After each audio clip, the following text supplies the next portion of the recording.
Muted.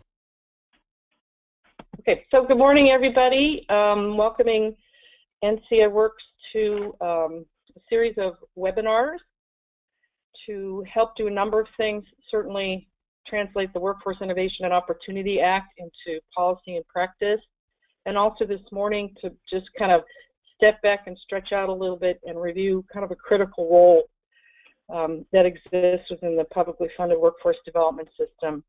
So our agenda on Advancing Career Advising and Career Planning Services webinar for this morning includes talking about not necessarily the difference between case management and career advising and planning, because people would understand that, but giving ourselves an opportunity to pause for this hour-and-a-half webinar and really be reflective of our jobs and our roles and see if we can't find additional ways to be as focused as possible on career advising and career planning and career coaching, and maybe turning around and having that case management function be kind of our back office approach to our jobs, because I think my traveling all over the country for working with your colleagues that are career advisors and a number of other titles, many of them actually still maintain the title of case manager, but I think people in your positions agree that, especially with the administrative and regulatory processes that we're required to go through,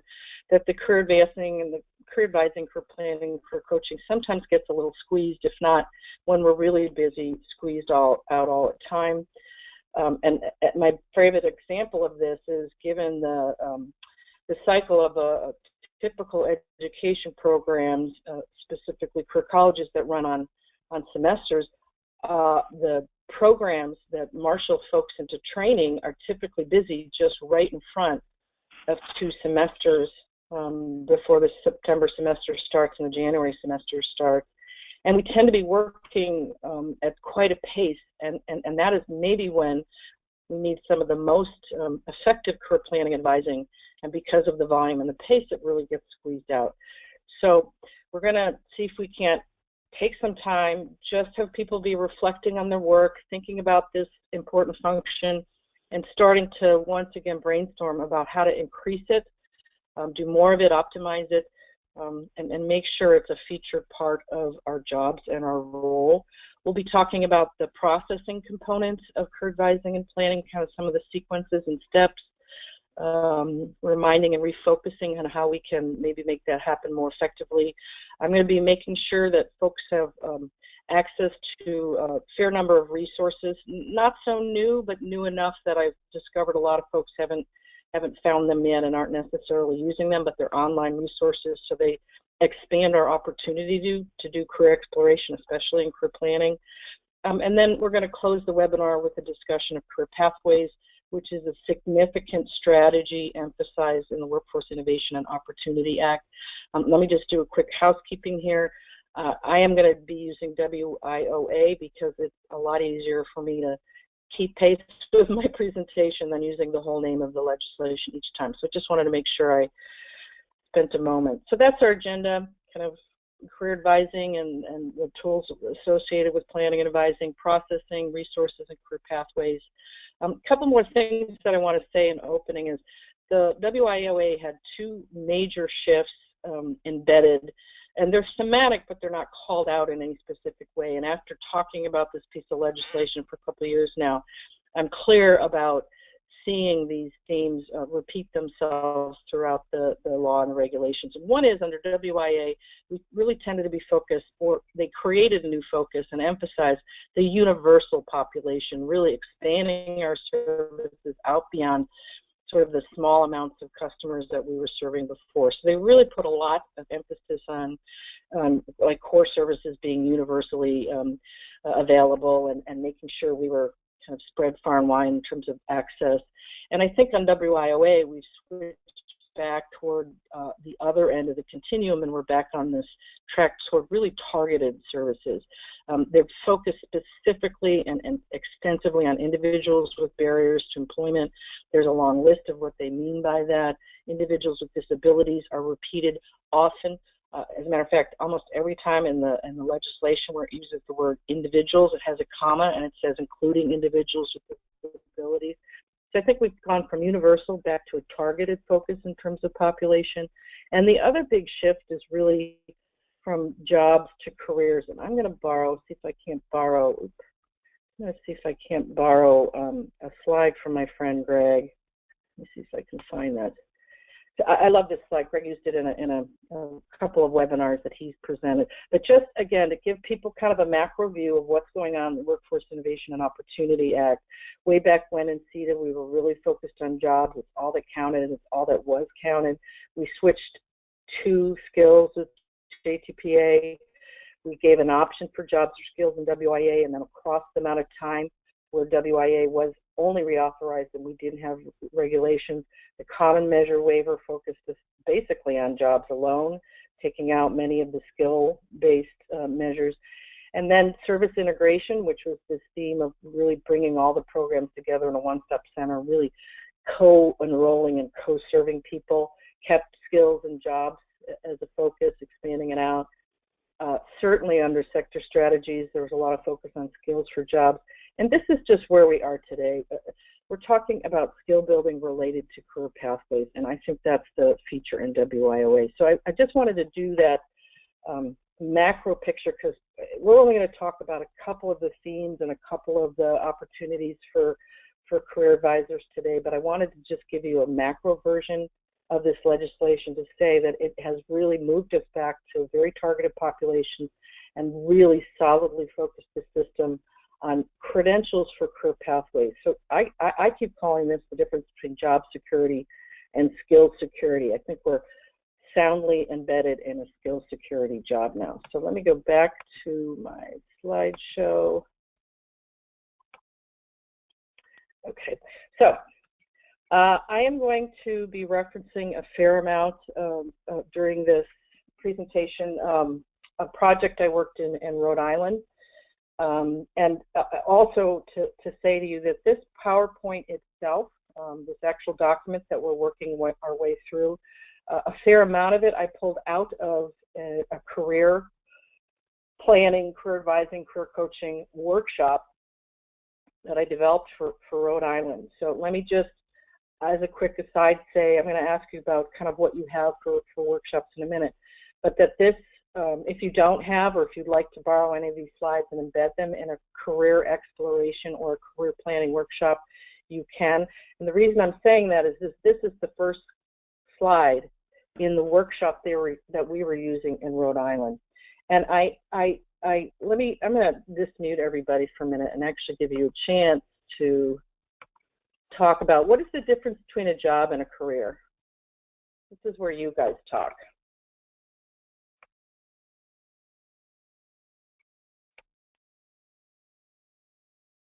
The difference between a job and a career.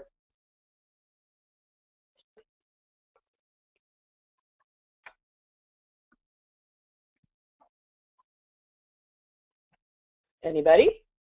Well, a job is more short-term, while a career lasts a longer period of time. Absolutely. And that's one of the first ones that come out. So again, this is a workshop that we ran in Rhode Island, and this is how we open it. And as a presenter, I knew I had to slow down enough to give people time to think and respond. So I'm going to do that here.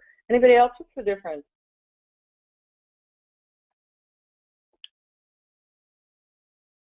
This is Carrie. You could look at it a lot of ways of you can have multiple jobs in your career for your career path. So you might start off at an entry level in that career that you want to obtain, and you have multiple jobs to get up to that big thing at the end. Perfect. So for me, a job is a transaction. A career is a strategy, right? Just summarizing what Carrie just said, you can have multiple jobs that are or are not aligned in a career and are or are not aligned in terms of skills and skills transition. But a career really, it's much more a strategic way looking at the world of work and picking. So the other reason I decided to include this, and I'm going to, anybody else wanted to add anything?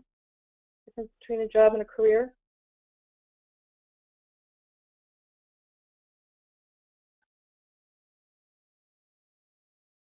All right.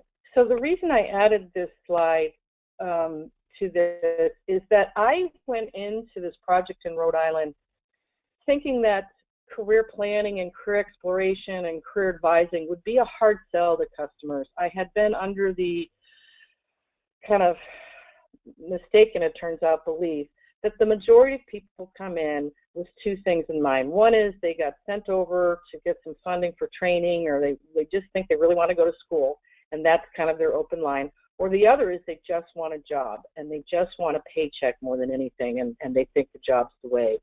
So I always thought that embedding or reinventing or re-embedding kind of career exploration and career planning into the process in a center or into the flow for a center would be a challenge, and that we would actually have to slow people down and sell them on career planning. But after we presented this slide during the workshop, we asked people, we had a nice conversation, we asked individuals in the room, which would they prefer? And most of them acknowledged that while they might need a job, what they really want is a career, and they want the opportunity to understand how to pick a career and find a career that's right for them, so they get off of this roller coaster. And I wish I could actually quote some of the individual participants, but they spent a lot of time kind of then talking about careers and really deciding they'd rather invest in a career that had a series of jobs, which is exactly how Carrie just described it. So I used this slide by way of saying, if in the past we've had a hard time getting people to slow down and do some career exploration and career planning, there's ways that we might want to marshal, and I'm using mandate with air quotes, or mandate that as part of a process, so that people really get two benefits from you, not just training for a job, but how that training for that job leads them on a pathway into something as they continue with a combination of work experience and learning. So I just wanted to kind of at least give you my learning experience from individuals. Has anybody had the same sort of assumption that it would be hard to slow people down and do career exploration planning? I'm not actually talking about youth. I think youth, especially because it's, you know, already one of the foundation services in the program, and we do it by rote. But for adults and dislocated workers, have you had any experience with that?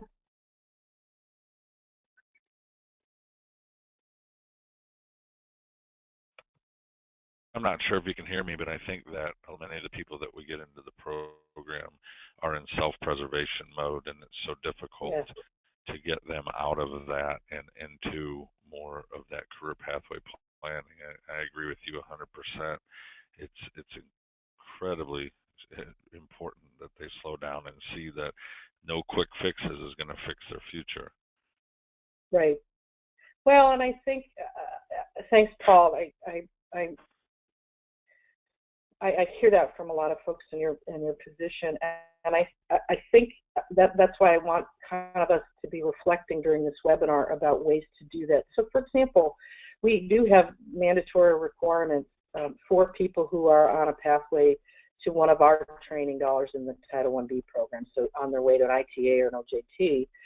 And I think somewhere in the process, on their behalf and on our behalf in terms of management, you know, fiscal folks with good intention to optimize our funds, the other thing, the career exploration and planning, helps them pick a training program that actually might lead to a job related to their training. And I know everybody on this webinar and our whole system understands that one of the ongoing challenges, and they started to study this under JTPA, but one of the ongoing challenges and frustrations of mine, and I'm sure you folks share it too, is that we spend a lot of money on training, and people go to and complete the training, and then they get a job unrelated to the training. And I think part of that might have to do, or part of solving that, or maybe addressing that, might include a little bit more or more intensive or more time spent on career planning up front. This is Paige, but I see a lot of our people having problems with short-range planning versus long-range planning. So say more about that, Paige. Well, it just seems to me that a lot of the people come in are so narrow-focused on what they're looking at. And when you talk to someone and try to get them to long-range plans, they are so busy and concentrated on the now. Right. it's like they need the reward right away. Yeah. Especially if we're talking about Gen X, says the parent. Yeah, I think that is the challenge. And so that's why I used that opening slide. There was something about the first slide in the presentation, slowing them down and having them be more thoughtful. Now, it didn't always mean we spent a lot. This program had career exploration, career planning embedded into it. It was a 2-week structured program, and receiving those services were mandatory. And they were told up front, if they were in too big a hurry or they didn't want any of that, to not join us. But that's why I'm acknowledging, I think, this challenge of getting people. And then sometimes I think people go through a rote process called career planning or career exploration, and they don't tie it into long-range action steps. Then they default back to, what am I going to do now, or what school am I going to go to now, or what job am I going to get now? So I think that is the big challenge, and I'm hoping we can, you guys, especially as a team, can work together and figure that out. So let's just revel in this, wonderful part of the job that fits in our job description and doesn't always necessarily get dust off. So take a deep breath and acknowledge that we have skilled people who can do career planning. We can help individuals identify their interests and their aptitudes. We can help them explore careers that are aligned with that assessment of interests and aptitudes. And then we can tie that to our community and say, here's what you're going to be interested and good at. Here's, a couple of careers that match those. And here's what those jobs that fill those careers are like in this area. And then developing steps, short and long term, to get there, which are a combination of education, training, and work experience. So I've always said, and I've gotten to design a few career plans or individual employment plans or ISSs. I mean, every program has a different twist on them. But I always say to people, even if you don't ever spend the time to complete it, that document shouldn't say job goal. It should say first job goal, year 1 or 2, second job goal, year 2 or 3, third job goal, year 3 or 4. And even if you don't ever do the planning, you're at least using a standardized format that everybody comes into contact with to start stretching out what you mean about career planning, that this isn't just to help you get a job. This is really to put you on a pathway towards success. So within this whole career planning, certainly career exploration is the place where most people really do need to start.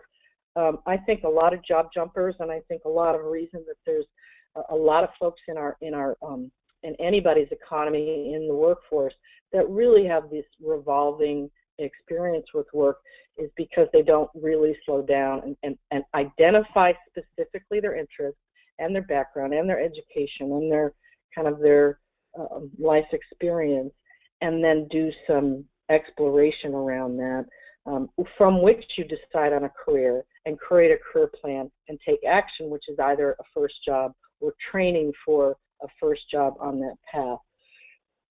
So this program in Rhode Island that I was telling you about, I will show you the sequence steps on the slide coming up, but it had career exploration, then it had career planning, and then it had career coaching. And exploration and planning were really facilitated activities. We helped folks do these online, which is why I'm going to show you the resources that we used and found very valuable. And we walked people through this process. 81% of the participants rated the career exploration activities as very useful. That's this whole group here, with another 16% saying useful. So, the neutral or not useful was negligible. So again, at least there's worth some thought and some investigation, is people might not choose this, but if we could figure out how to embed it into more typical process cycle, we might be doing the program and our investments a good deal, but we might really be helping these individuals make better choices. All right, any comments as I move on?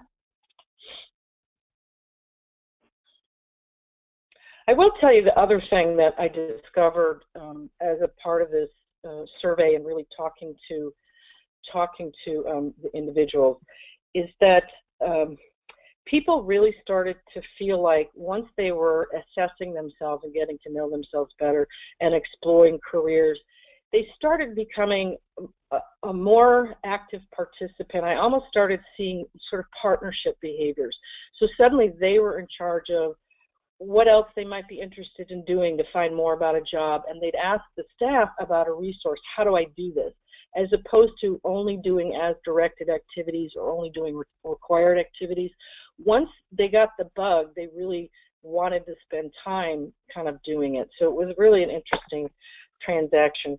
So what's important about your role is that people differ tremendously. I mean, we're essentially all extraordinarily unique, and most of your customers will agree to that, and that jobs are all almost unique. The more we move into the global technology and the pace of change with jobs, the more unique jobs come. The less there's likely to be a class of jobs that are the same. My favorite example when I'm talking about this with folks is, what does the term secretary mean anymore, or what does the term office assistant mean anymore? I mean, we still have a lot of occupational titles, but jobs are very specific in their skills and requirements and abilities and what you do on that job. And so what we really need to make sure happens is that a very good assessment to create this small space where you guys then help people understand where that assessment and those careers overlap. And again, I'm not, I know you folks, this is not news to you, but again, I'm just slowing us down to really think about what it is that we're doing and how what we're doing as it relates to career planning is so valuable. And then to also kind of give you an idea about how I talked about this directly with people in the program, to have them engage and participate at a more active level, as opposed to sit back and only let us do it for them or only do what they were told to do.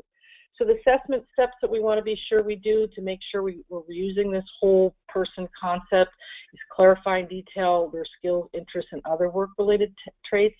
And the more we can assess, the more assessments we can use, the better we're going to be as an advisor.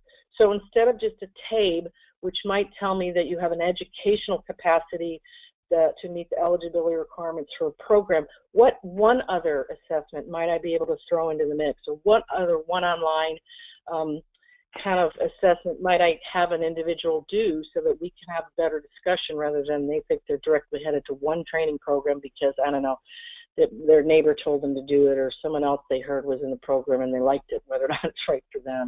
Collect other information, education, income requirements, family, match to career options and make an informed decision, and then have them establish career goals.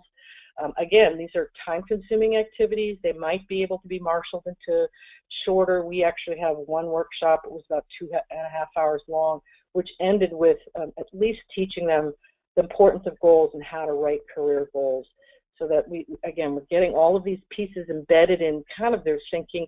I think one of the staff was, at least hopeful that we were teaching them to fish as opposed to just solving the problems. And the benefits, again, it transformed the folks that went through it. So once we convinced them that it was a good activity and got them enrolled in the program with an understanding that this was going to be a component of the program, you just watch the individuals and the group synergy across the group, because it was a group of people that went through this 2-week program. You watch them transform. Once they knew and could speak articulately to their interests, one individual, he was a long-term unemployed, dislocated worker, he'd been out of work for a long time, and he said, I know how to talk about myself now to an employer. What makes me a unique individual? Because I know the words that describe my interests. So his self-confidence and esteem grew. I think the other main reason to be sure that we make this happen is there's higher levels of success. So people start picking training programs much more likely. I'm trying to grab my pen here. Much more likely to be a good choice for them. It's matched to them. So we're, I think, going to see the more we can insert this into what we're doing, the more I think we see better outcomes. The other thing, and we're going to talk about this kind of a lot more, is that the other challenge I think you guys have, and I see pretty regularly, is people somehow get fixed on sort of one job title. I want to be a nurse. I want to work in an office. They get fixed on one job title, and they don't really understand that there's a number of related jobs that might match those skills. And so in healthcare, nurse is only one of the ways to describe. And if they're focused only on one, and they don't always have two or three in mind, then they kind of put all their eggs in one basket, and they make it more challenging to be successful. So again, we had our career plan said first job choice, second job choice, and third job choice. So as an outcome from their interest and assessment, we actually had them write one or two or three, up to three, from these, after you do these assessments. One of the output tables is kind of jobs that match your interests and aptitude and abilities. And we had them across a couple of assessment tools pick one or two or three jobs that kept coming up that they really thought that they would enjoy. And we really got them to be in the three-job mode and not the one-job mode. And I thought that was a very effective outcome from them. So any questions or comments just kind of on that role or that function? Any ideas that people have? Do you have within your system sort of a career exploration or career planning workshop or a standard part of the process?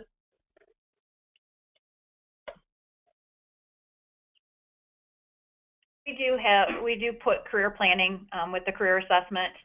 I think that we're always open to, this is as far as BEST goes, we're always open for more ideas and more opportunities to be able to do that. Different tools, and I know you're going to talk about different tools that you are familiar with, and then what we're familiar with. Yeah, I think part of it is really maybe even working with your training providers. We did this in one area. I didn't ask if you guys like sarcasm, but I use it a lot. So in a lot of areas where I worked, I mean, right before the September start date in a school semester calendar, and at the end of the year, right before the mid-January start date, the program staff were just extraordinarily busy, and they got a lot of people sent over what I would call extremely last minute, and the staff would really work extraordinarily hard to make sure that anybody who they could get into a September, January semester start date, they did. So we slowed it down and we worked with schools and we said, either you or I have to do an assessment. We want to make sure our investments are getting more aligned with a job that someone might get at the end. So instead of sending them over and telling them that, they could probably get your money before school starts without any expectation that there's actually career exploration or planning, can we work together to create a requirement for both of us? You don't want people dropping out of your training programs because it's not good for you, and we don't want to send people into training that doesn't really match. And they just at least started the discussion, so that maybe that's an avenue for you guys, is really talking to your providers and saying, we want to create a process that gets as many people into training as possible on these semester-based decision-making processes, but we really want to find a way to reintroduce or reemphasize or to at least include some kind of career assessment, career planning, career advising, coaching, some kind of a piece of that. Anybody else? Anybody else has something to add? This is Paige. Hey, hi, Paige. Isn't that asking a school then to be more long-range planning based? Because a lot of times all they want is the almighty dollar. Fill the seat. Who cares whether or not they stay? Yeah. Well, I will tell you one of the current very damning issues related to community college, and this has been on this administration's plan, and they tout this number all the time, is how many non-completers. So how many people start an associate's degree program and don't complete. And you folks have probably seen there's been millions of dollars of grant money coming out directed at that particular population. And they're trying to hold two-year colleges, including community colleges, a lot more accountable for completion. So this is, for those forward-thinking schools who care about the number of associate's degrees that they actually produce in the community, which is, essentially a big part of their mission, they might be willing to sit down and figure this out, because they say the same thing. People come in at the last minute to enroll, and we're trying to get them enrolled and try to get all their funding together. We know you're one of the funding sources, and so we're working hard at it. Well, maybe you both agree that anybody who comes by X date has enough time to sit through an hour-and-a-half career exploration event, and we're going to make sure we give them better advice. This is not you won't get into school, and this is not you won't get help with funding, but this is going to be for us to help you pick the right program to enroll in.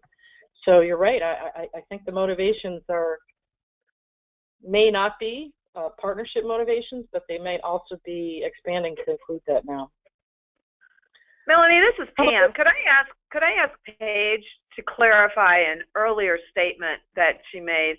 Paige, you had said that when you're talking to somebody, they're more interested in the now and getting something now. Were you referring to getting a job now, getting a certificate now, or a certification, information now? When you said that, what were you referring to when you said they're more interested in getting something now? I think all of the above, but it's the immediate gratification that I've got to fill this need. And if my need is I have to pay my rent, and then I'll worry about next month at the end of this month. Okay. So they're just so short-term, crisis-oriented that it's very difficult to get them to look at things with a greater deal of perspective. Okay. How everything fits and meshes. Right. I was just wondering if there was something that they're interested in now, if there was a way that we could maybe tailor some of our services or something to address those, like if it was a certification, gee, I want to have a piece of paper that says I've accomplished something now, then, maybe there's a work readiness certificate or something to look at. But thank you. I understand what you're saying now. I think a lot of the population that we see or that come for assistance are in that crisis mode management. Right. That's their lifestyle, and that's it. Like a 2-week career planning workshop, like you were talking about, would let them sit back and think, okay, there's more than just crisis management. There's actually life management that they need some help with. Right. That's a good point. Right. Well, and that's certainly a piece of the conversation a career coach might have. But I think one of the ways maybe to give you guys some ability to kind of move forward is it's not an either or. So I could maybe respond to crisis mode and figure out how to also at least talk to them about other things they might do. So someone comes in, they're broke, they need a job. You see they don't have a high school diploma or GED, and your deal is, I'm going to help you find a job while we talk about this GED program that's in the evenings and it's self-paced. And if you get your GED, this job's going to turn into a better job. You won't keep coming in crisis mode. So how we start to see responding to their immediate need, it not being an either or. I'm going to do this, and we're going to see if we can do something else that starts you on a pathway of preventing the crises. And you use the crisis as the language in order to introduce it. I will tell you, just to back up, because I don't want you to think it sounds totally impractical, but the populations that we were serving in this Rhode Island 2-week program were the long-term unemployed. So we had to find them and get them remotivated and reengaged and bring them back in. So their choice to do this had less to do with, they were long past crisis mode. They were most of them, I would say, clinically depressed, and this really did turn their life around. And the second thing is we certainly were taking adult basic education graduates. So they had just gotten their GED, and they were trying to figure out what was next, and they had seats in this class. And the third group that we worked with, we were one of the options for the mandatory TANF participants. So they have to have a program that they're doing a participation rate in, and this really was perfect for them. So we kind of looked at big groups of populations and started the program with people who might actually have a 2-week time frame to be able to commit. And then we started unbundling it. Then we took the workshop out and we offered it to the mainstay customers in the Career Center, and we took the career coaching resources out and promoted them separately. So really, I just wanted to give you that background so you're not thinking that this is, going to work for everybody. Okay, so I want to make sure, let me start with, do people know my next move? And do you have any experience with it?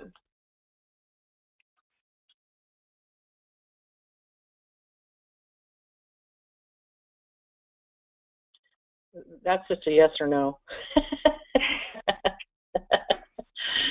No. All right. I am so in love with, there's 3 I'm going to give you, and the combination of the 3 creates really an opportunity to potentially create some solutions given the challenges we've been talking about. It's online. It is one of the easiest websites ever developed by a government agency. And essentially what it is it's got ONET data in the background, but instead of some of you guys have been here long enough to remember that dictionary of occupational titles that used to be in the resource room, and it was like 4 inches big, and people would come in and go, ooh, what's this? This looks cool. And they'd open it and they'd just roll their eyes and run. Well, at least they put the dictionary of occupational titles online and they automated it and they turned it into ONET, but it wasn't really user friendly. So now I'm going to show you 2 applications that they created that have the ONET data behind it. But so check this out. I mean, look at how unbelievably customer oriented this is. I want to be a. So I can literally type in a search word. Describe your dream career in a few words. I want to work outside. So they can literally just put in a few words and hit search, and it starts them on this fabulous pathway. And each of the results tables easily walks them into kind of the next layer of that exploration, including what education or certificates are required. And in most cases, it points them to at least the address of a local one-stop center, if not some of the training providers in the area. I'll know it when I see it. So I want to look at kind of different titles in here, and I can click down and I see a whole bunch of different titles, and I can just kind of click on it because I've heard that word, or my mother did it, or my father did it, or people I know do it. So I can also explore same data, just a different way in. And the third opportunity is I'm not really sure. So I start with answering questions about what I like to do, which are some of the foundation questions brought out of the ONET interest inventory and just popped in here. And it's not a full online assessment, but it's enough to give people a results table with careers on it. So we actually created, and I'm working with the state of Indiana now, and under WIOA, we're trying to create exceptions to this rule, but before any Title 1B training money will be done, there will be one of the following, and there'll be a long list of possibilities, done by the job seeker, either to either get a career advisor's time or certainly get an investment of training dollars. So it's just one more step. So there's a lot of now sort of fact sheets and navigational tools in the resource room that take my next move and they unbundle it and they give people a little bit more direction about how to walk through. And the second thing that I love about this, and you're going to want this for any of these online resources, is they don't exactly let you save your results, and they don't have a lot of places where you can print something that's easy to kind of carry with you off to your career advisor meeting. So you'll want to create some documents where while people are in there, you're asking them to answer specific questions by using this tool. So you just have to get really familiar with the tool, and then you say, please write down 3 of those that interested you after you did steps A, B, and C. So you're starting to build their own capacity to do a little bit of career exploring, and then to carry the results of that exploring to you for a conversation. So I really love this tool. I would recommend that you as a team schedule over the next couple, week or two, any of these tools that you haven't done together. So you get in a room, you call up, you get a projector on, you go onto the internet, you click on mynextmove.org, and you guys just walk through it together. So as you're clicking different buttons, it's projected on a screen, and you all get to start to see this resource together. Okay, so does anybody in the webinar have an example of an application for this?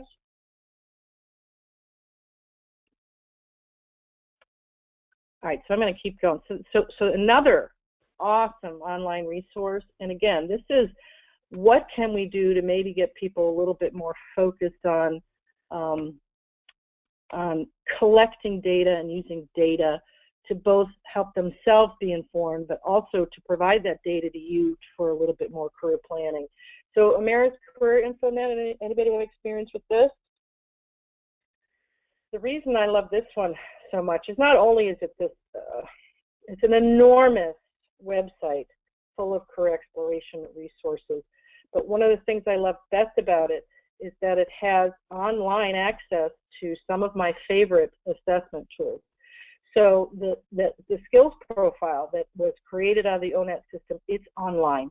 It allows them to put, self-select a list of skills and then hit search, and then this will specifically match them to jobs. It has 3 of my favorite ONET assessment tools online. So the ability profiler, the interest profiler, and the work importance locator are available to individuals to complete. So if you were starting to back up and create some kind of process that said we need at least 1 or 2 career exploration, career planning, career advising activities embedded into this process that we're using, especially when we're talking about spending our training dollars, you just pick maybe 1 and you say, here's a list of 10 things, here's how you find them online, please go do at least 1, copy down the results and bring it back so we can do or you can run some group activities, all through August when you start to pick up a lot of steam for people who want to start school in September.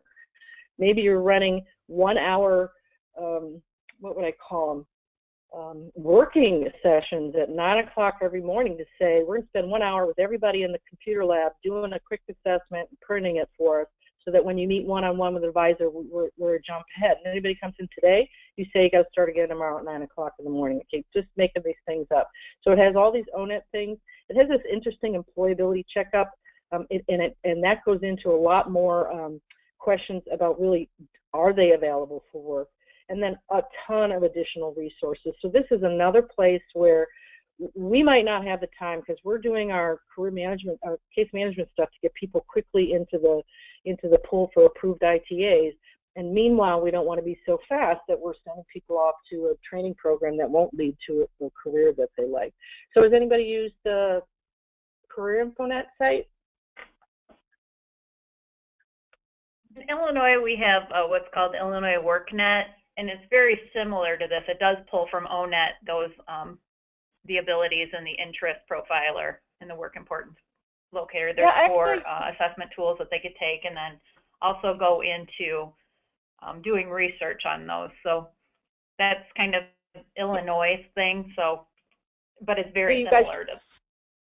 Yeah, do you use it? Is it something that you've had customers use, or is it something you include in a workshop? Excellent. Right. Yeah, actually, I think I remember, and the Illinois site has a couple of really key places where I can save. I think it's an account-based system, is it not? Which would make it better. So the ones I'm showing you now, you don't have to do anything. You don't have to sign in, register, log in, and which is good news for the Explorer. The bad news is I can't actually create an account and save anything as an outcome of what I'm doing. So I think you're probably better off on the, what's it called, the Illinois WorkNet site. Actually, I think you also have an Illinois career site too. So they would be worth exploring. And again, have a quick, brown bag lunch with your team and really go back in and kind of putz around all of these spots and spend time exploring and find the pieces that you think are most relevant, easiest to use, and will at least get you kind of some amount of investment and resource and time spent on this activity. So the third one that I want to show you is My Skills, My Future. And I think this one, it's a companion piece to My Next Move. But My Skills, My Future is more about for job changers, for the long-term unemployed, for people in declining jobs that don't want to go back to that job that they have. So this is really the site that does this automated version of creating transferable skills lists into pointing them to new jobs. And it does, again, it points them to a number of jobs. It doesn't say, you know, based on what you've been doing in the past, this is the one job for you. So the way you marshal yourself into this site is same kind of very easy, customer organized processes. One tells us about a job you've had, and that's where you start.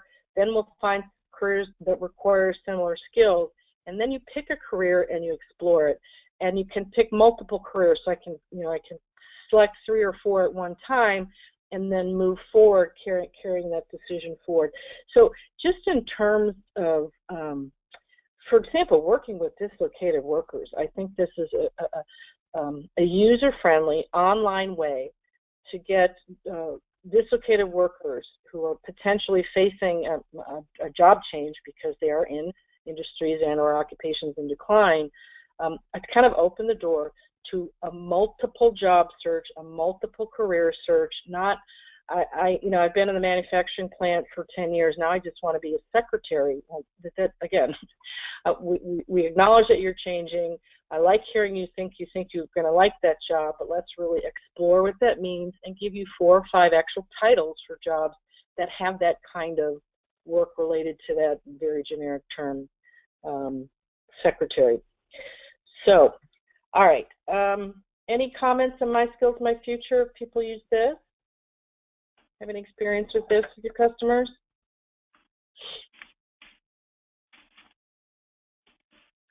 All right, what do you think? Give me some, go ahead. What do you think? Do you like them? Might they be of use? Well, I'm interested in the employability checklist that was under the acinet.org. Mm-hmm. What kind of things is it looking at? I haven't been on that site for a while. I just remember it was more about, it had more questions about situations in your life. It was less direct skills or interests. So it was a good companion piece, but I haven't clicked on that link in a long time, Paige, sorry. But again, after talking to you guys, there's 2 or 3 in here that I just want to go back in and see, remind myself about what goes on and what the pathways look like and how easy they are to use. How about other people? Interested? Do you think they might be helpful?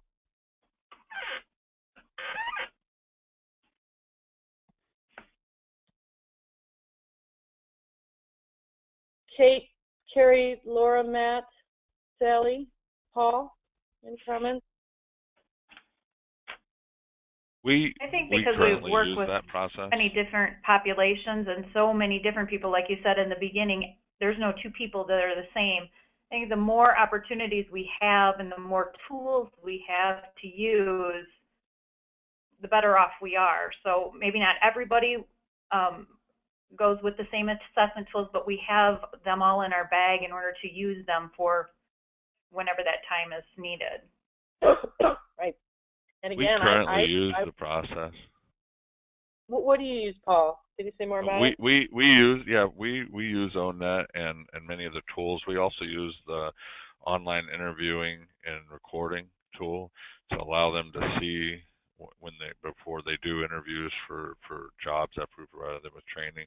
So there's a tool, and I don't remember the exact path, but I got it as a favorite on my computer that actually allows them in their profile to videotape themselves while they're being interviewed by a mock interview, and it's really neat to show them what they look like when they're going to interview for those positions. So we add that to there.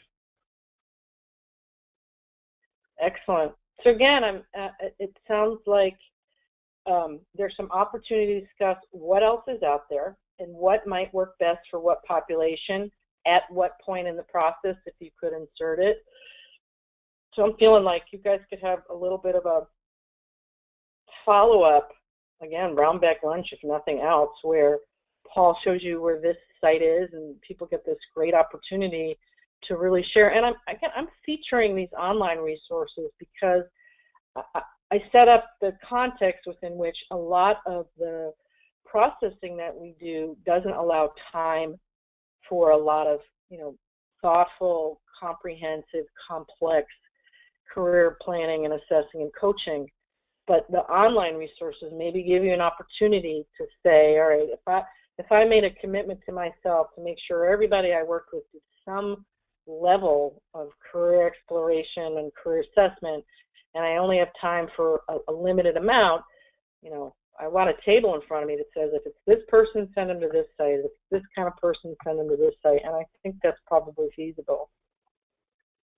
All right, what do you think, Carrie, Pam, Matt? Anybody have additional comments about these options, these tools? This is Pam. I'd be interested just in, somebody trying them out with some of our customers that come in and get their opinion on what they think, to see if, it's something that we'd like to put in as a strategy for everybody, or not everybody, but most, or see how useful they are in our area. Right. Got a little informal focus group. That would be awesome. That would be awesome. And maybe you do it by group, so you get, a group of youth and a group of long-term unemployed, and, a group of, low-income folks. Yeah, that would be a very useful piece of information. Okay, so those were kind of maybe some new online career assessment and exploration sites for you guys to spend more time exploring on your own and figuring out how to perhaps include them into your programming. Then I also want to introduce you to, if you have not seen, do people know Allison.com? Anybody heard of this guy?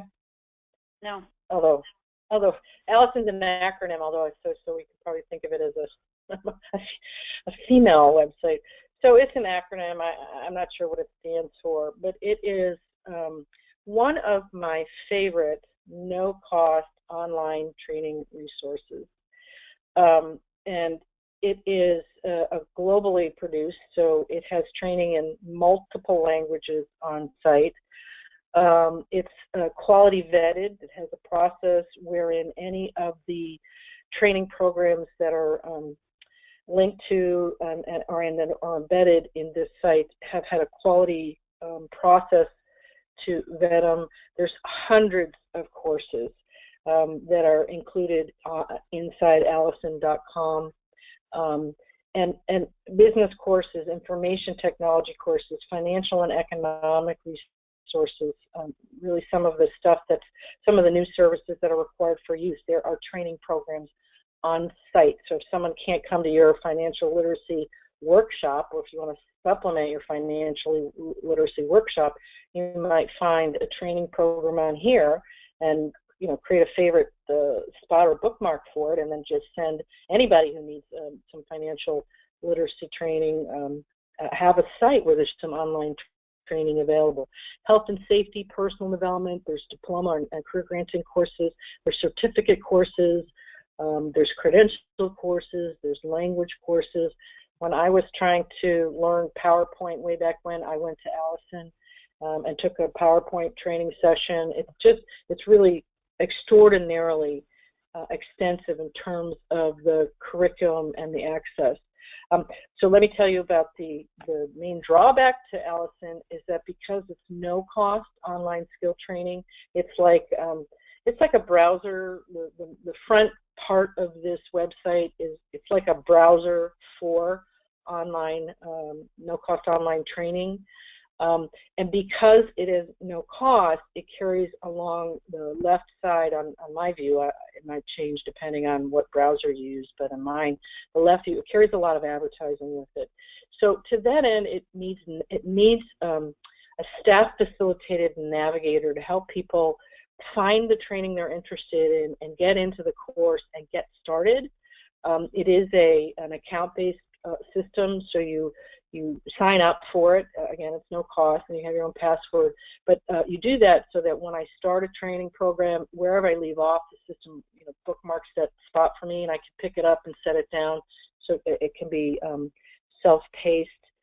So I just think sometimes, an older worker comes in, he or she's an accountant, and they really aren't using Excel. My tax prep guy does not use Excel, I found out this year. Here I am thinking, he's got all my records on Excel. I do, and I keep saying, you just want me to give you a stick with my Excel records on them? And he says, no.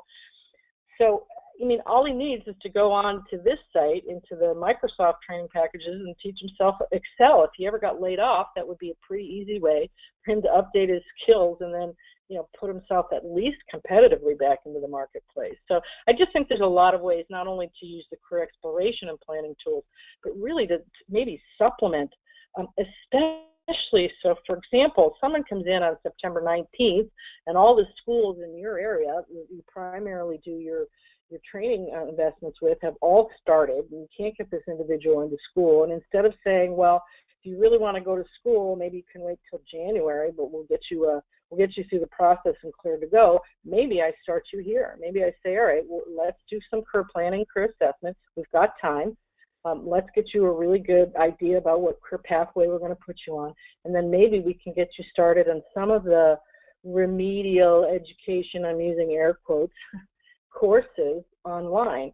So for example, if you want to go into manufacturing and your math skills aren't that great and you don't have a math for manufacturing job, I can go on this site and brush up on my math skills. So I just think there's a lot of tremendous opportunity inside this system. And I will tell you again, with the caveat, you have to become familiar enough with it to be a good navigator, because it's no cost. It has a lot of this advertising stuff attached to it, and it can be distracting if I can't kind of marshal myself all the way in quickly to the training resources.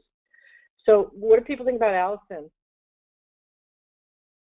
I think this is a wonderful tool. This is Carrie. We do have people that come in all the time who need maybe just some brushing up things. So this is great to have in our toolbox. Yeah, the first couple times I used it, I got very frustrated, and I'm just giving you that caveat because there's such a great resource in there, and this company is nonprofit, so they're doing all of this without generating any true income back into their company. That's the way they maintain this no-cost online platform, is they then allow advertisers to kind of speak to people who are training, and the ads are aligned with the choices you make. So it's a very sophisticated, almost Google version of finding out who you are and then tailoring the ads to you. But it's worth pushing through that part of the system and really using it. So another one for you guys to find a little bit of time, put this address in your browser box, and then go in and see what they have. There's this whole amazing personal development site, and I'm thinking, as a complement to your essential skills classroom workshop, certainly there's a whole bunch of people who could start exploring soft skills. Maybe we start our monitoring our way into the soft skills arena through this site, which I know Pam and I were talking about again yesterday or the day before. Your CEOs got very excited about really focusing on soft skills, and maybe this is a way to start walking our customers into some soft skills training by an online site like this. Are there any other comments or questions? So Carrie said she liked adding this to her toolbox. How about other folks?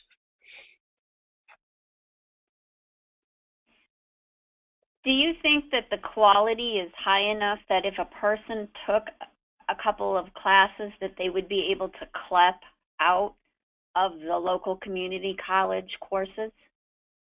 You know what? I think it would be worth exploring. I think, like in the Microsoft section of this, you get a Microsoft certificate if you pass the test at the end of the training. So at this point, the Microsoft certificate is a standard for recognition of accomplishing certain levels of proficiency within those software programs. So I think that's another thing to explore. You could probably, I know the guy who's the head of this, he comes to the Geographic Solutions conferences every year because states that have Geographic Solutions as their customer management system, like they do in Chicago now. Chicago just bought the system. Ms. Allison is linked inside the Geographic Solutions. And whatever certificates or measures of skill gains that the system is producing, it pulls out and draws over into the individual record. So I think part of it is you guys starting to recognize skill gains as one of the things that we're trying to achieve, and at least begins to tell you that. And then the second thing is really to explore if it does create waivers for prerequisites, or if it does create any kind of outcome, a certificate, a test score, that you can then have the educators in your community look at and test for the possibility of that exact kind of waiver from the prerequisites. I think that would be fabulous. I wouldn't be surprised if areas that have developed a relationship with an online training program, there's tons. This is just one that's, you know, generically out there, no cost, that they have figured this out, but that would be worth exploring. How about other folks? Questions, comments?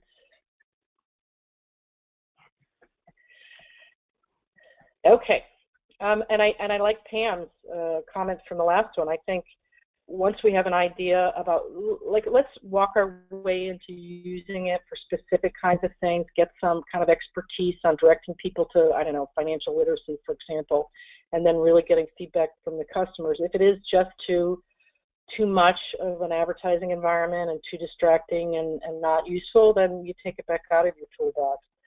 But at least you have an opportunity, and there may be a certain kind of customer who's more likely to be successful on this site than others. So that's all worth exploring.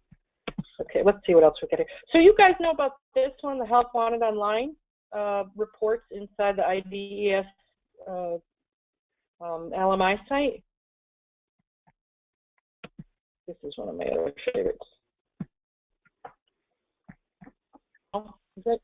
Yes, you do know, or yes, I just... Yes, we use it. Oh, excellent, Paul. How about anybody else? So let me walk some new users in through this. So I'm going to tell you what it is. First of all, Help Wanted Online is should probably have a registered trademark here. It's a company that does a very sophisticated analysis of online advertising for job vacancies, and they do it globally. They do it nationally, they do it regionally, they do it locally, and they sell subscriptions to the data produced in a report that I'm going to show you in a minute that it works like. So it's like a job vacancy report, and I think job vacancy reports are very helpful and useful at a number of levels, because not only do they produce specific point in time, real-time information about what's going on, they also start to be able to show you trends. They give you some credibility when you're talking about training people for demand occupations. You know, over time you could see demand for a very specific title and not have recognized that that title is in demand or growing in demand in your area. So it really has a lot of practical applications, but probably the most specific one is that often the job boards, any one job board is not inclusive of all jobs available. A combination of job boards never gets you the data. The government job boards have really regular users, and they tend to, you know, be pretty loyal to the system. But even the Help Wanted Online is not the full picture of the hiring that's going on, but this list is a better picture. So you may have a job bank that you're using, and you may have employer relationships that you use, but this is going to expand your capacity to understand who in your region, so it's a regional report, who in your region is actually hiring in June. So the steps that you go to here, this is the URL that you want to put in, and then you're going to drop down to this top nav thing called Tools and Resources, and then you're going to, this box pops up, and from this box you're going to want to pick Data and Statistics, and when you pick that, you're going to get an option. It doesn't look like this anymore, but it does produce regional reports. They just changed the query box a little bit. But after you go through, you get to select your region, Media R6, which is what I did, and then you hit this Get File, and it comes out as a PDF. So what I have is for the Economic Development Region 6 in the state, I have a list from June 2016 of the occupations with the most job listings available and the employers with the most job listings posted for your region. This is what the table, it looks differently. I've just cut and pasted so it fits on my screen. So in June, there in your region, and you can probably, based on your geographic knowledge about where your cities are, this does include quad cities, so it's, it's got all of that data in it as well. But in your region, you can see that in this month, what hundreds of jobs are being advertised for which, and not surprising because these are always going to be on the top 10 hardest to fill jobs nationally, regionally, and locally. Logistics is here, healthcare is here, general office and IT is here, sales and related management occupations have been on the top of the nation's hardest jobs to fill for 5 years running. I wish we could figure out, I know it's complicated because of the commissions, but I wish we could figure out how to help employers with that. Management occupations. So these are some of the occupations that we've been talking about. I know Pam and I have had conversations about related to your sector strategies that we're really going to want to have career pathways for, especially because they're always on the help wanted list. And then what I love about this particular list is the names of the employers. This one cracked me up. Me and my husband were trying to figure out, maybe it's a distribution center, but Pizza Hut has 95 job openings in June in your area. So I thought that was interesting. But then this is the top 20, so it ends at 20. I don't know that I pulled the whole list. I think I went down to 30 or higher and just cut and paste it in. But so now I'm working with career paths. I'm working with people who do career planning. I'm sending them to grade schools. They're getting great credentials or associate's degrees or some kind of certificate.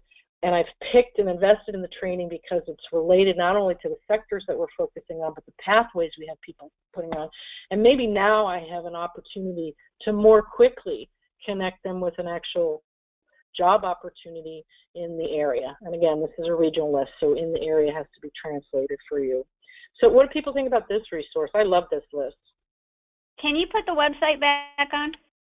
I can, and we're going to make sure you all get a copy of this this PowerPoint as well. Absolutely going to make sure you all get a copy of the PowerPoint. If you haven't, I know you could just email Joanne right after this, or anybody at Best, and they'll make sure you get a copy. It's fabulous. Isn't this an awesome resource?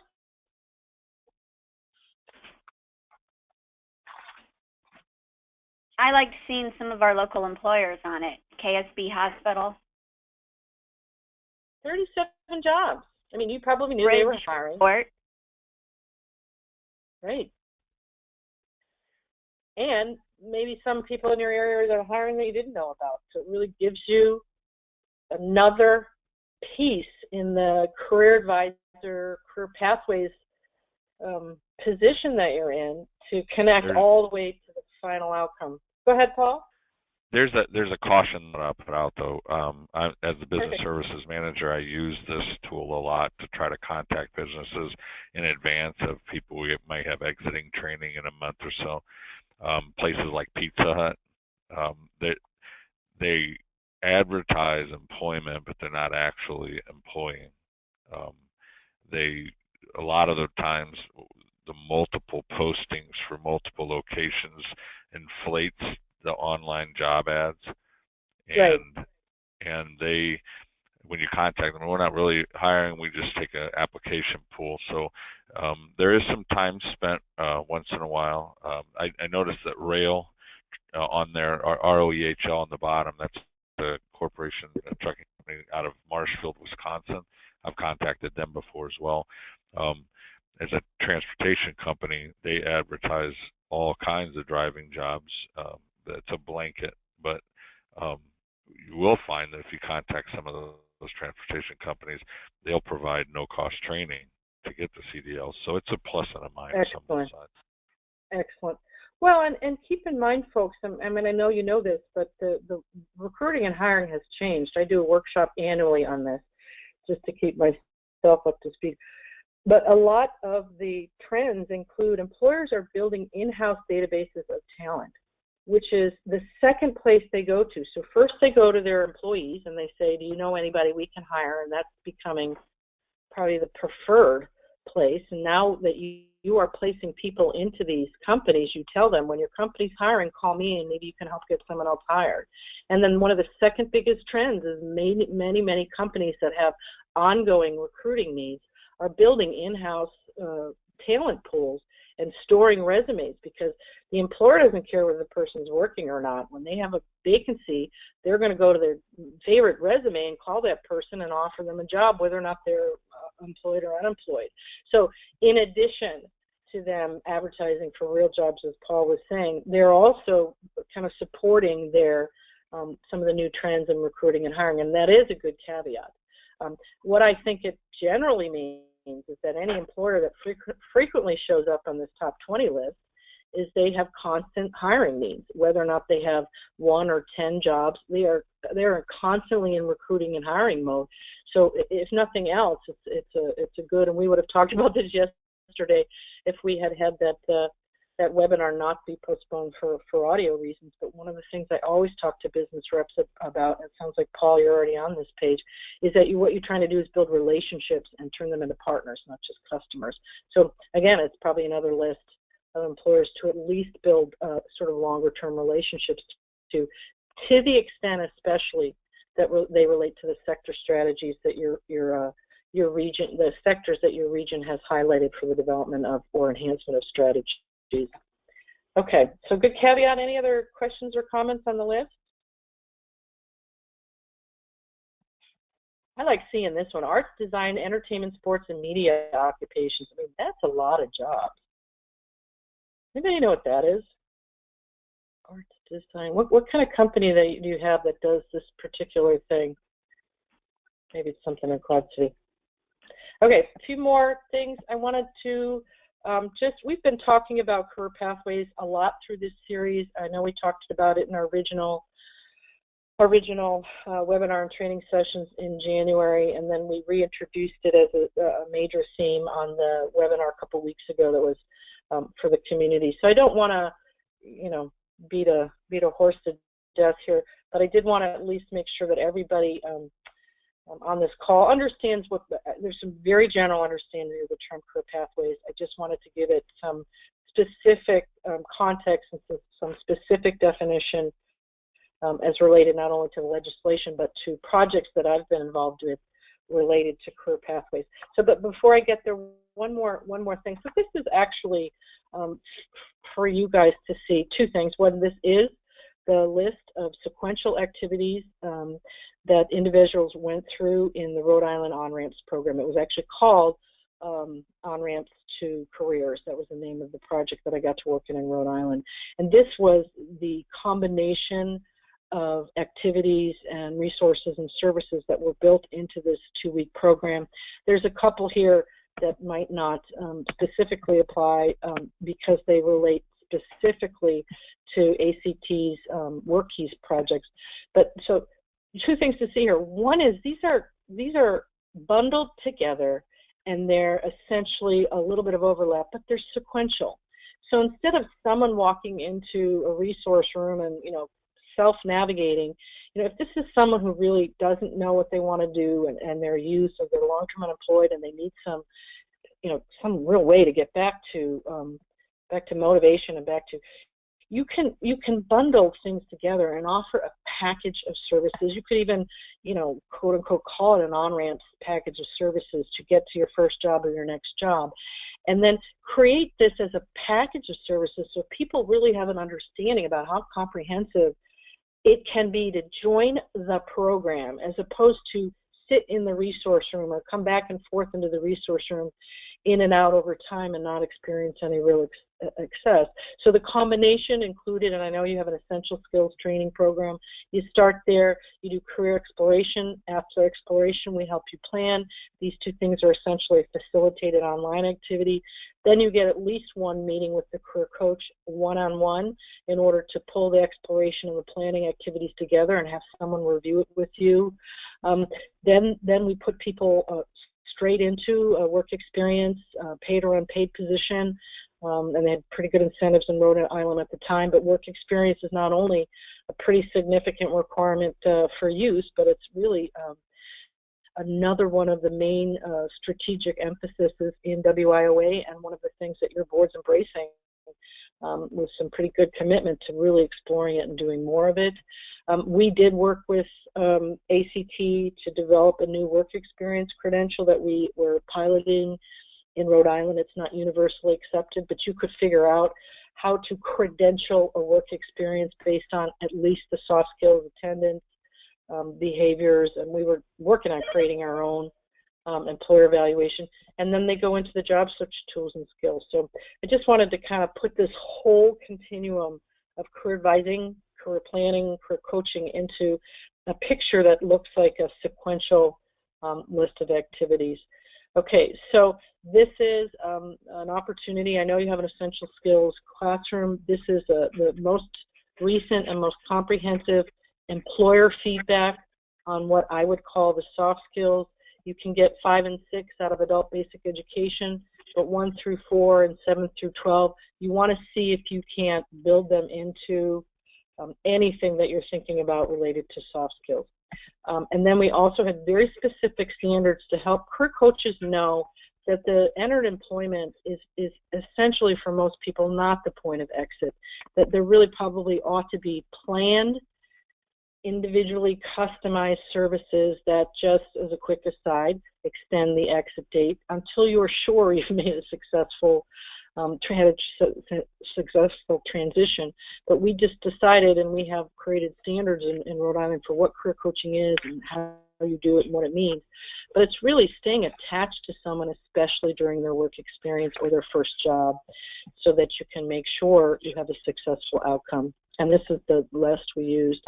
So career pathways are a strategic tool that are required in multiple places in terms of response from states and regions and local areas. They're required as a unique component in the state plan.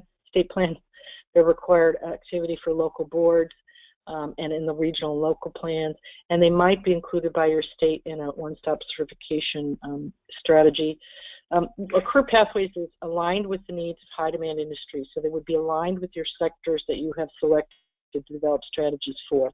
And you create these pathways with very clearly identified bridges through the full range of education, secondary, adult, and post-secondary options. You integrate the education with the training, so there's more training done at work and more workers are getting trained. You want to make sure you're leading to some portable credential, a degree, an industry recognized certificate, something that becomes part of my Girl Scout badges, and I got another badge to put on my Girl Scout banner. It helps workers advance within the sector or occupational field, and this is probably the one that we learned made the difference between the success in our pathways. We really have to have these wraparound support services structured, attached specifically, not we can send you if you need them, but here are all of the support services attached to your progress over the pathway. Which ones do you need? They're already aligned and set up and identified. They're not just relying on a referral. This pathway system started in the academic or education system with many departments of education, certainly the one in Illinois, with a whole group of folks in the education community in Illinois put together something that essentially is around career clusters and pathways, but it focuses on programs of study. So these are really identifying the program of study and the list of courses and classrooms the individuals would take.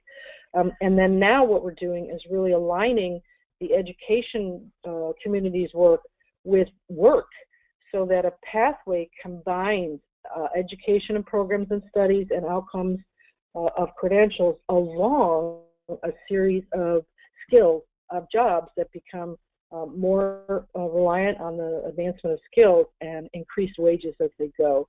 So this is a version of a career pathways with bridges that came out of Wisconsin, but it's really showing you much more specifically how it looks when you put not just the program and study pathway together, but the jobs together, and that you create the bridges between the education and the work, which is sometimes new for us.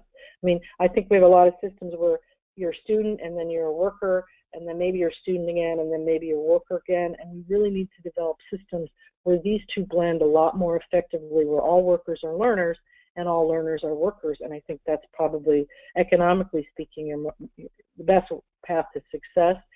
Pathways have to have really three important components, lots of clarity about how they are built, what the bridges are, and what the support services available are. Lots of ways to get on, multiple entry points. So this isn't just for job starters. It's for students and workers as they advance and age through their life and across time.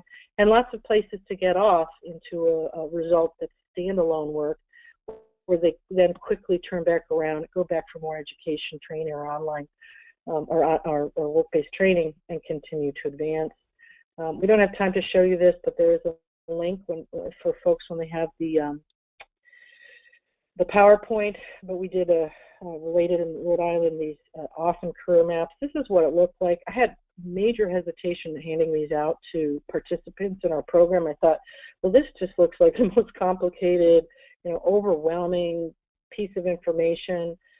It turns out with a little bit of facilitated discussion, and these are available online, you can't tell, but each of these jobs along a pathway. So here's the education levels, here's the work experience kind of attaching to the advancement, and then these are a list of occupations. This happens to be healthcare patient care jobs, and each of them, when you click on them, it links you into My Next Move, so it takes you right into that site that I was showing you earlier, which really gives you an overview of the job, the education requirements, the certificate requirements, etc.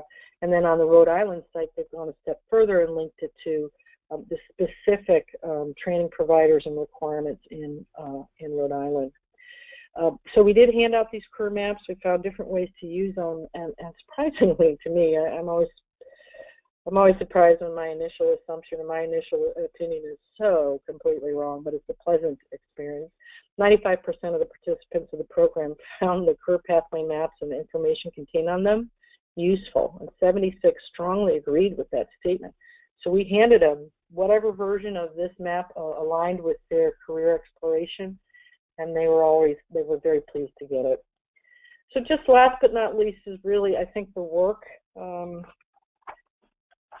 Finding a way to open up, again, a review of your guys' critical roles within this system, and seeing if we can strategically align what goes on with the career planners to the pathways and to the target sectors. So these are the three primary targeted sectors that have been identified in the regional local plan for your area.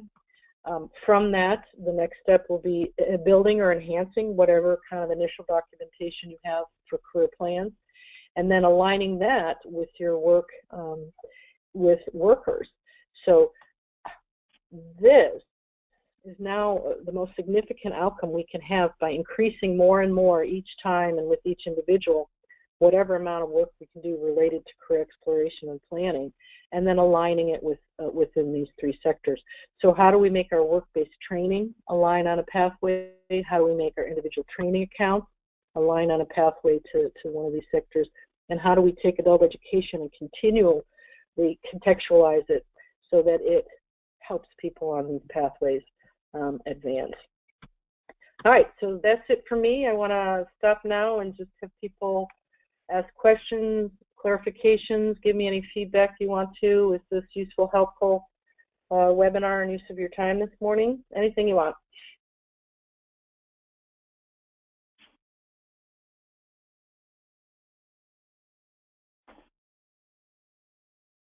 I think it was very useful. I'm going to be looking at those websites. Perfect. Particularly the Okay. Allison. Yeah. And give Allison a couple of shots. It's worth getting through that front end, which can be. What other people?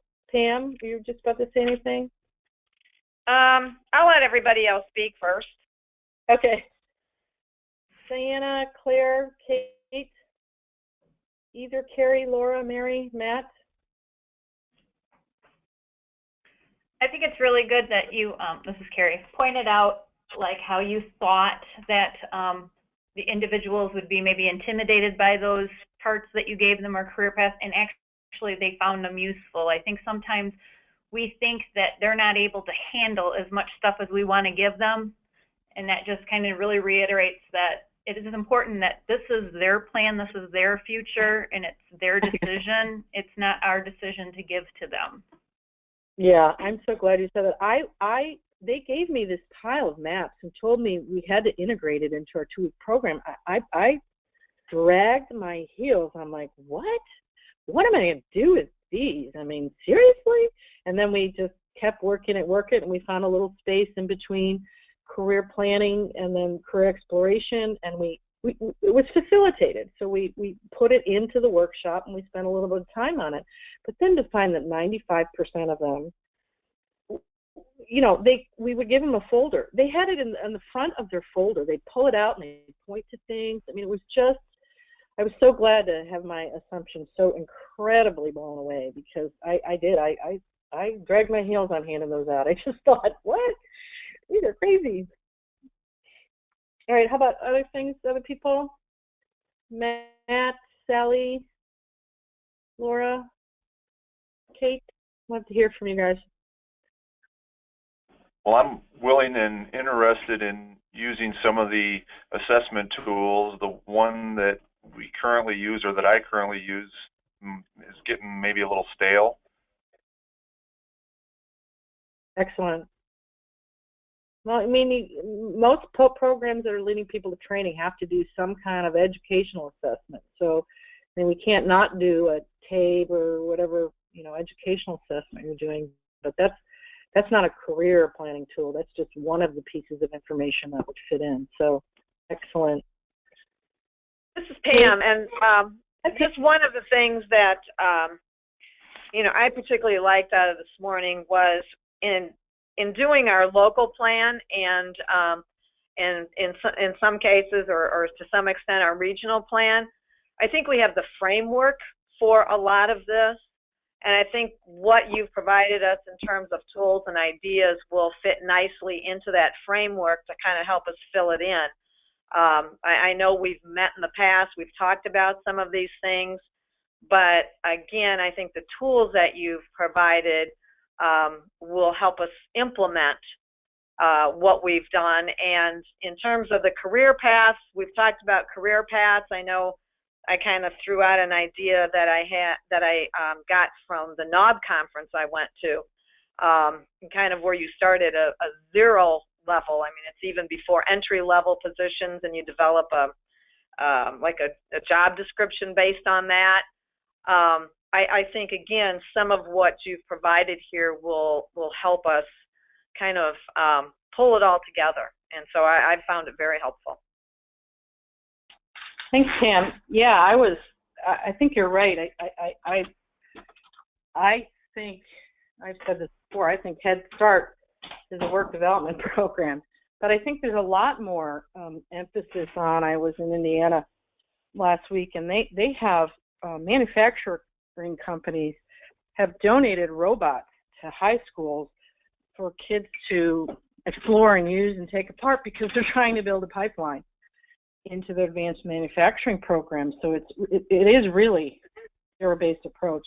But I think there's a kind of a very strategic long-term way to build career pathways, and I think there's ways to start just at the foundation or practical level, at the case manager level, to start saying, okay, I know people in this job go to this job, and from this job they go to this job.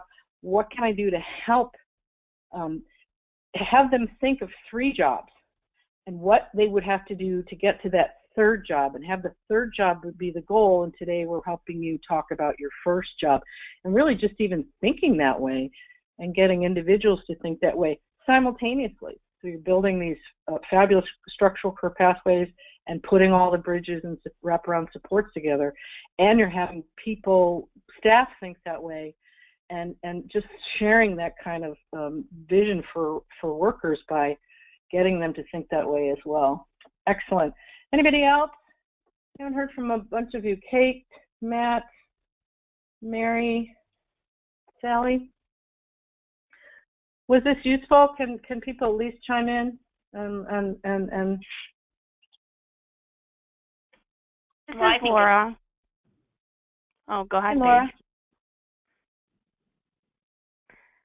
Oh, I guess I would just say that along with everyone else, those resources and assessments that were given, I think will be useful, because I know that we use the ONET My Next Move a lot, and that's pretty much all we do use. So having those extras assessment tools will be something to look into.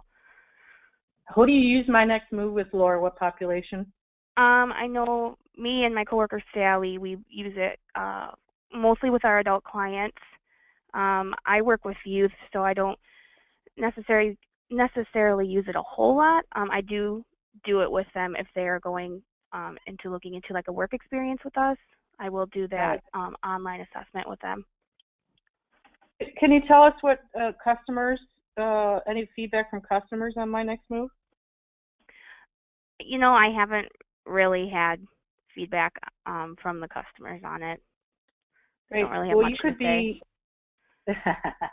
Well, you could maybe be a resource for your colleagues in that area of just, you know, asking 3 specific questions and kind of collecting at least some anecdotal information. So, for example, what if there's certain populations that don't like it or find it too hard to use, or, you know what I mean?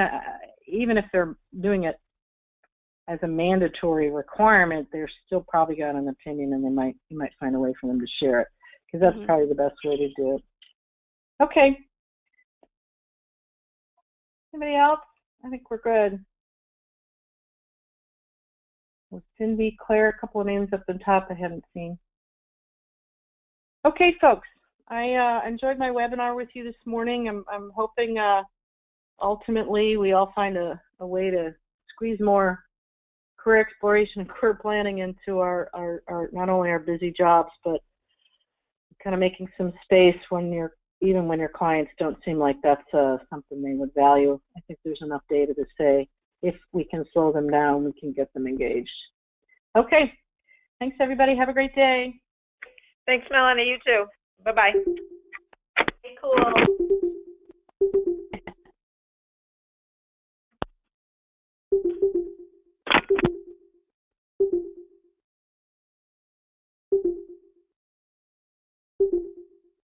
Good morning, Business Employment Skills Team.